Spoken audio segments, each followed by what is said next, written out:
ole phone atangin ticket phone atanga ticket la dan karon tilang to ni masain IRCTC application ka kal dona hemi application hi Play Store atangin lak thaya wifi kan on lok nge chuanin ti hian galuta hemi interface hi ron langa IRCTC Rail Connect in download anga chuanin sign in ngai ni in sign in zawa hetiang hian login thein lo dona ka sign in to wangin ka login thei dona hei login tia kal dona login tia ka kal rual hian ka phone hi lo thim mai theya chanchu pin ka chut lu dona wangin khami security kha amai na lo thim mai thai ni kema ti thim ni lovin chuanin login aka kala pin ka chulu dona pin digit pali ani dona tikhan pin ka chulu ta chuanin ka login tikhan verify meka ti hian ron lang le a chuanin heta hian he train ticket baka flight ticket te bus le hotel booking te ati thei vakani food order te chuanin train big ka ti don awangin train a hin ka kala ai ticket booking ka ti don awangin book ticket a hin ka kal le a chuanin heta hian hei lo langa from ti le to tin ta from ti chuanin kan chhuana tur kan chhuana tur platform kha station kha aming kan si anga ya chuanin from a hianin kan chhuana tur kha jiran Guwahati lo ni a Guwahati ron lang hala Guwahati a ka click a chuanin tu anta tu chu kan vak kal la tur khania sairang ka kal dona kan destination khani chu destination kha sairang ni chune sairang ti ka ziak dona sairang anta chuanin anwaya hian omle hei class ti oma quota ti oma quota chu general kha da ula tatkal ni lo chuanin general kha lo omsa chuanin class a hian all classes ti kha a fu mai a chan chu om kan lak dona wang khan chuanin kan chhuani tur kha hei number 1 a hian calendar lem oma calendar a hian ka click dona chuanin da number thang lo ni date ni khalo langa chuanin ni lai ni ya chho tur kha ka du a ni som pasari ania 17 a ka click a chuanin ka okay a chuanin ka search a train kha search train aka kala chuan hei train pahnih ni som pasari ni lai ni khan Guwahati tanga Mizoram chho ka pahnih oma train Zingdar nga le ni som ni oma Kolkata tang ron chho han ta ka kha chuanin hei tlai chuak tur dar seri chuak tur om le ta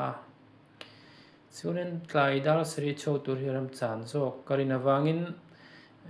ka ti dona ni ka try dona ni chuanin hei SL 3A le 2A om ta SL ti hi sleeper class ni a 3A ti hi third AC in ta chuan 2A second AC ni ta chuanin Guwahati tang chho tur Mizoram lama chho tur ni wang khanin a lum lem lova baka zana chuak tur ani wangin AC kha ngai ran lova nan AC sleeper hi nan AC in ta chuanin a man tlawm boka SL sleeper class hi ka try dona ni chuanin hei RSC hei ti a RSC chu ala confirm lova ama ro chu ticket ala RSC 60 ani ticket kan chan man ngei chu ka renga ama ro chu chan ngei kan du chuanin confirm in son tumila intiran SL a hian RSC ni si a 3A ka try dona ni 3A po RSC tho second A chu waiting list ta chu wa chunin dar ni som pasari aya khan ni som pariat tile zo taila achunga hin calendar ha han metlea som pariata ni lai tho than ni lai tho thana khan an zong lai chin don ni chu ni train ngai da se cho tho ka tile nga o hei chu ticket ala tam maya 64 lo ma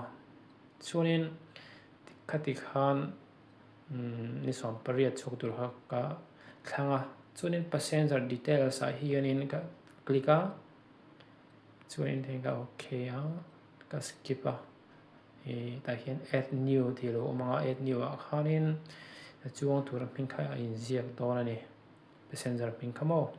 ta hianin ka ziak a chuang tur kha hei chunin thil pakhat hian passenger hming kan da in train hemi form fill up a khani hming kha alan vek lo pon poilo wa hei za ve mo za ve ai tamalan khana pum puilam alan lo khana poilo than chu Aadhaar card kan ai voter ID ma engemaw ID kan nei khanin poilo khami kan nei kha chunin harsat na om lo ani chu chunin phone te phone atang an la kha chunin message te kan dong dona khang kha proof ania chunin ti khan ping ka zia ka za ve pani horok pani la leng lowa poilo chun cha hian kumza la hianin kumle chunglamani ka chunin kumza ka zia nga ya kum som pariat ania kumriat kumlin hnuailam ka chu nau sen anga hei naupang ticket a thlawna kal theinu le patarula kal thei anga ngai ani wang khain an kumzi angai lo infant an nia chuanin a hnuai han gender nia mi pa ni chunin male khania chunin add passenger atia add passenger ha ka meta chunin hei kumzat le mingte gender le khain siak ta chunin kan thai thazela passenger mobile details a hianin mobile number chuang dur mobile number ha kan da lut don ani kha athat poi mo chan chu message don na tur te ania kami PNR number te kami status kha message in ron thang thini ni kami IRCTC ran kan mo 96315 060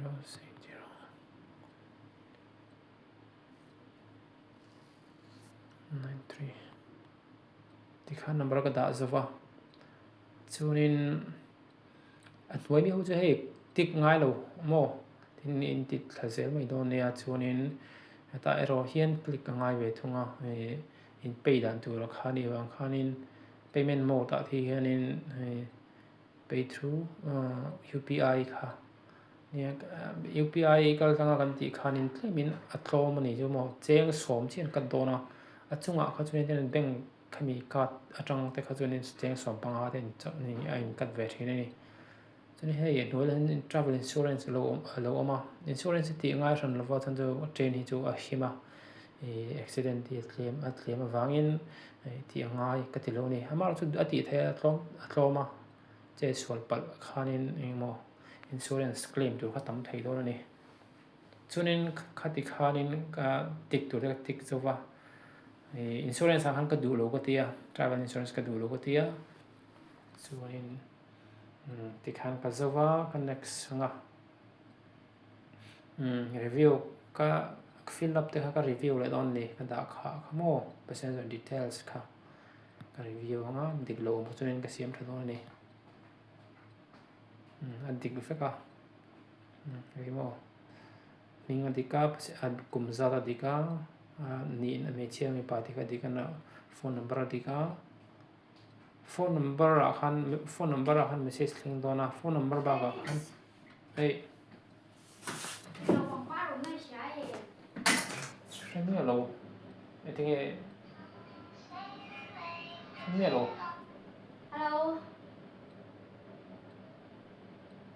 Where's the flower? I'm asking, but they don't know where. Outside.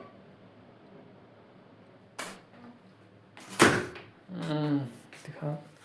thian nun thil pakhat ron zor lova chunin ta hin edit ngai ong chang kan edit ngai edit kan ti dik lo lai ong chun ti dik thai ama chun dik veka chunin ticket lak tak tak kha kan tran dona poisa pek lama han kal dona chumi ma chunin captcha kha kan ti ngai ni kan fill up le ngai ni ta hin khoropui M7 small letter T in ta capital letter V in letter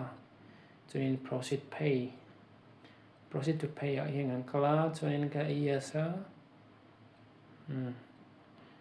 china han UPI a pek na hello thlan to wang he ta direct UPI a kala tan Paytm a direct le thaya chunin hei aman za tak kha train ticket kha cheng zathum le somania chunin hei tuna hian cheng zathum le somni pakhat ani a poisa cheng ria ta tel boka claim into cheng som pakhat vel an kat ve ni jumo an kat ti an charge ven chu convenience fee an ti me ka chu trauma chan chu station of vakal chil don dai la train ticket kan auto fare le hun kha seng na se ve don ani mo chu chu hi chu ola ti khan proceed to pay a hian in Paytm a khan ka click ta proceed to pay ka le a chun Paytm ka le a then ka pay don ani just pay safe antia then a full vira chunin UPI lam hian security thila hemi tuna screen recorder ko on box here video recorder mo hemi recorder ko on chuan chunin ka pay don hianin switch off kami recorder ko off angai don awangin ka kha ko off don ar lang to don lo ni chun hei in hu ang hianin pay securely ti khoma a pay khau the kan ka pay nga ka zo der mo ka zo nga chuanin ticket kha khami IRCTC application a khanin homepage a khanin ron langa PDF in am download thei dona ta khan PDF kha ka akal tura han ka va share thei dona baka indo po ni email a ron thleng bok dona ni chuan ka sui do kan ta in hei hata hin ka pay dona ma se ka pay main UPI lam khan recorder hei screen recorder ka off phat turin min ti wangin ka off dai dona chuanin ka off do khan ka pay nga ka zo der chu ta chin chu ran lang aron lang to don lawa o khami chin kha in share tur la kan share tur in phone lak phone atanga ticket lak dan chu ani mai ka lo mai